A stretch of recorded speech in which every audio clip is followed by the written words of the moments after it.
Gülşen Delikanlım Live. Delikanlım hem de. Delikanlım şeyin efsane şarkısı. Çok uzaktan be.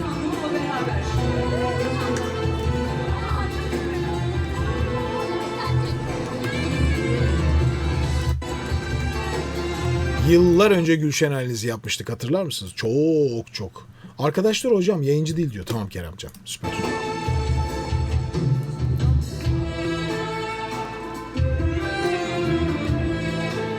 Şahane bir orkestra bu arada. Hafif tatlı. Yani bir kere kayıt kötü. Buradan yola çıkarak böyle ha demem biraz zor olacak. Çok bariz şeyler dışındakileri havada bırakacağım. Hafif tatlı sürtone.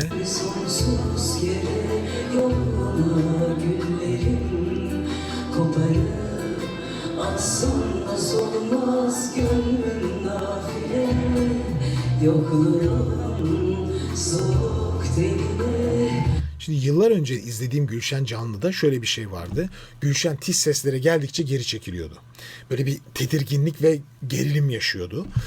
Bakalım burada neler değişmiş. Çünkü o benim söylediğim dönemlerde sahneye yeni geri dönüyordu. Tam böyle yeni dönmeye başlamıştı. Şimdi artık ondan sonra devamlı sahnede. O devamlı sahnede olmanın müthiş bir özgüveni var insanda. Yani sahneden uzak kalıp tekrar döndüğünüz zaman başta bir stres ve gerilim yaşamanız çok doğal. Yani tekrar vücudunuzdan, sesinizden o performansın çıkmasını beklemek zorundasınız. Kondisyonun gelmesini beklemek durumundasınız. Ama o süreç devam ediyorsa zaten vücut her zaman onu yapmaya alışkın olduğu için gerilim de çok fazla düşüyor. Psikolojik olarak da öyle oluyor.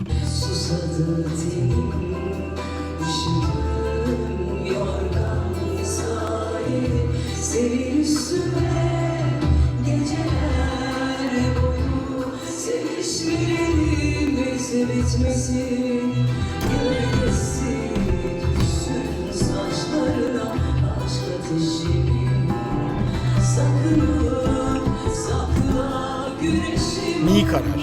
Isıt beni, yüzünü hafif minik kayan sesler var. Yani biz canlı söyleyen şarkıcı özlediğimiz için ben umursamıyorum bile artık. Canlı söyleyebilir. Yani şunları nasıl yapıyorlar biliyorsunuz değil mi? 6 milyon ototune efekti, 6 milyon ses düzeltme, her yerde bir şeyler. Yani ben dua ediyorum iyi ki canlı söyleyen birileri var. O nedenle böyle özgün şey bile demek istemiyorum, biliyor musun? Yok, eleştirmeyeceğim. Kesinlikle eleştirmeyeceğim. Ne olursun. Eleştirip bir de kırmayalım. Bu hale geldim. Şimdi asıl benim merak ettiğim kısım geliyor.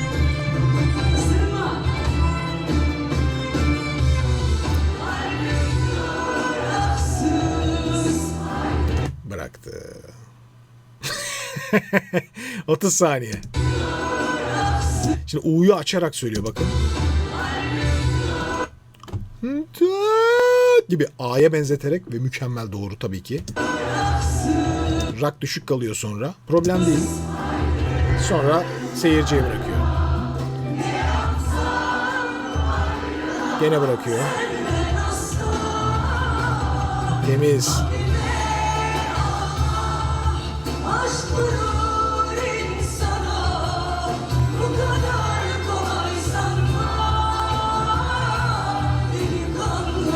İkinci dönüşe daha önem veriyorum.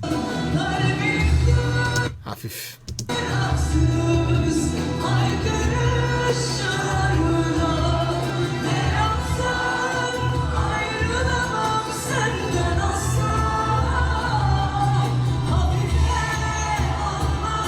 Çok güzel.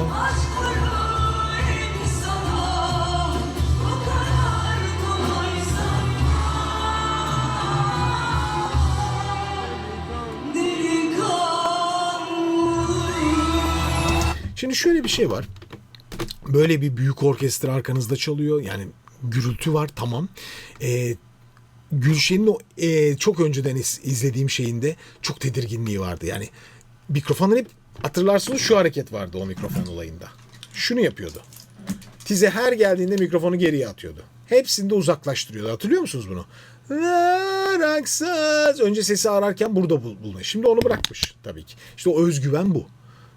Ses hep burada. Hep o gücü istiyor. Kendi sesini duymaktan keyif alıyor. Demek ki o bir şarkıcı için, Gülşen özelinde değil, bütün şarkıcıların aynı duygusudur bu yani. O mikrofon sizle beraber yakınlaşıp o güveni hissederseniz daha iyi işler çıkar. Bu genel olarak küçük küçük içinde kusurlar olsa da bir canlı performans için güzel bir performans. Daha iyi olur mu? Elbette olur. Çok büyük alışkanlığı var. Sanat müziği alışkanlığı, yukarı kaldırma alışkanlığı var. Yani biraz şimdi şu hareket şöyle bir şey. Bunu yaptığınız zaman tamam, sesin bazen çıkmasını da kolaylaştırırsınız. Hani ha falan yaparsınız ya. Tamam ama bu haykırırkendir. Genel ses çıkarımında sürekli bunu kullanmaya kalbim dur dediğiniz zaman kalbim dur aksız haykırış, bu operatik haykırış, biraz daha ne yukarı tam ne aşağı tam, ne ya, böyle bir ara lazım, anladınız mı? Gezme arası. Bu arada olduğunda ses çok daha iyi içeride daralmadan kurtuluyor. Daha rahatlıyor. Yani aşağı düşüyor. Bu arka bölüm açılarak tamamen gırtlağın sıkılmasını engelliyor. Gülşen'in aslında biraz yakaladı ama hala eski alışkanlığı biraz devam ettiği için tam bir sesi yakalıyor, ondan sonrasında pat diye küçük bir detoneyle devam ediyor. Şahane bir yukarı ses yakalayıp aşağı düşebiliyor. Bazı şeyler geçmişten kalır. Yani ta lise sonrası, üniversite yıllarındaki okumalar, o dönemlerde çünkü çevrenizde bunu yönetecek, sizi hayır böyle yapma diyecek birileri yoksa alıştığınız şekilde gidersiniz. Çok alışkınlıkla gidersiniz. O zaman da istediğiniz şeyler olmayabilir. Ve kalır. İleriki yıllara da kalır. Bu da bir ayrı durum ama genel olarak iyi ki birileri canlı söylüyor diyeceğimiz bir kayıt. Gülşen'in yenisi. O da yeni değil mi? Kıyafetler yıkılıyor ya, bu nedir? Epey uğraşıyor yani bunlarla.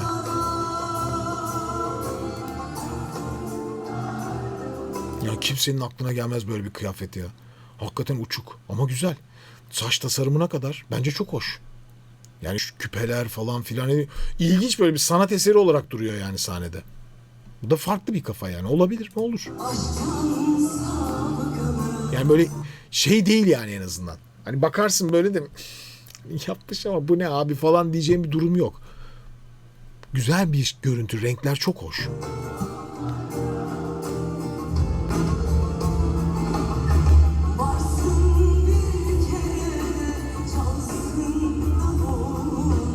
Aslında tam onun tonu bu işte. Bu orta renkleri aslında çok kuvvetli, çok net ve çok kontrollü. Aşırı iyi kontrol ediyor bu aralığı. Gördün mü? Nefis.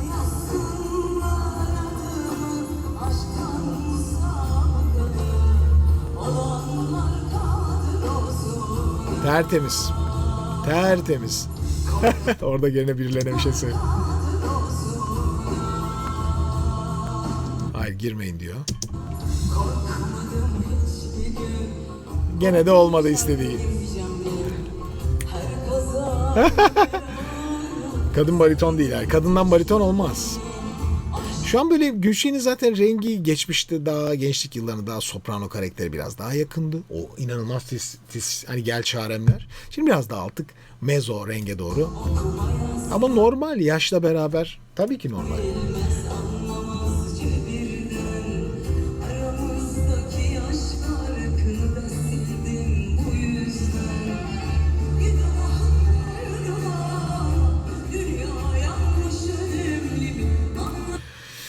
Bir şey daha var. Şimdi Gülşen'in söylediği şarkılarla şimdi mesela yani bir Nilüfer'in kariyerini hatırlayın. İnanılmaz. Yani benim hayranlık duydum. Olağanüstü bir ses Nilüfer. Onun bu dönemlerinde yani benzer yaş dönemlerinde şakıyor. Bambaşka bir hale geliyor. Ama şarkı kalitesi farklı. Artık kalitesinden farkım daha iyi şarkı değil, onu anlatmıyorum. Şarkıların içindeki okuma teknikleri. Şimdi bu parçalar çok gırtlaktan okunan parçalar. Hep nameler dolu. O nedenle bu parçalarda ne kadar ağzınızı açsanız da o nameleri yapabilmek için kapayıp sıkmanız gerekiyor. Hep yani bu olmaz. O tadı alamazsın. Mesela bakın.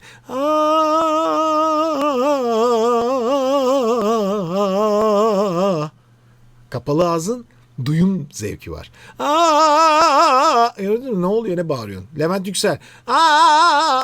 Ama bu aa! Aa! Bakın çıkarış yerinde bile hava var.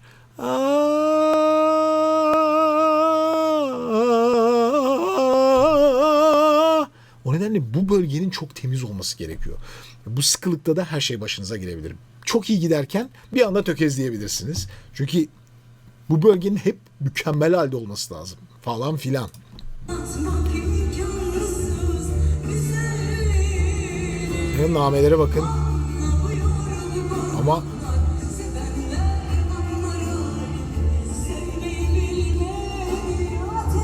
Hop! Yani bu parçayı bir öncekinden kat kat iyi söylemiş bu arada. Tam onun tonu dediğim ya. Mükemmel ton. Ha şimdi bir de şunu diyeyim. Şimdi Gülşen buradan buraya yürüyor bakın. Hocam o kadar dans ediyor, o kadar hareketle nasıl söylesinlerciler var ya. Böyle bir şey var Özgün. Nasıl olacak ki? Bir yandan yürüyor. Yapıyorlar işte. Yapan takır takır da yapıyor. Onu ne yapacağız? Zaten şarkıcılık bu abi. Buna şarkıcılık diyoruz. Gerisine şarkıcılık demiyoruz aslında. Yani iyi şarkıcı demiyoruz. Herkes şarkı söylemeli. Bunu geçiyorum ama iyi şarkıcı, orta şarkıcı, seviye seviye değişir. Bunu da kabul etmeliyiz. İzleyici olarak iyi konum alın. Gerek yok abi. Keyfinize bakın. Her dinlediğinizden eğlenebilirsiniz. Ama boşu boşuna bir şeyleri de şey yapmayın yani. Gereksiz hani. Ama öyle olmaz ki falan. Ne o öyle olmaz ki? Tamam o öyle yapsın, bu böyle yapsın. Beğeniyorsan beğen. Sıkıntı yok. Ne güzel eğlenmene bak.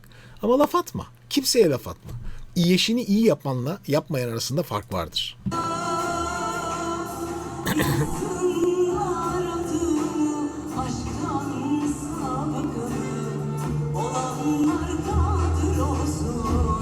Temiz.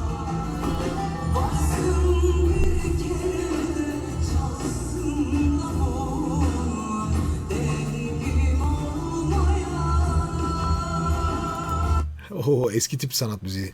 No, dudak önde. Şu mesela böyle esen şeyler var ya çocuklar. Arkada dumanlar var görüyor musunuz? Abi o bir şarkıcı için kabus ya. Burayı böyle kupkuru yapar. Ve kontrolü çok zayıflatır. Onu çektiğiniz zaman, soluduğunuz zaman gider abi. Hemen kısılmaya başlar sesiniz.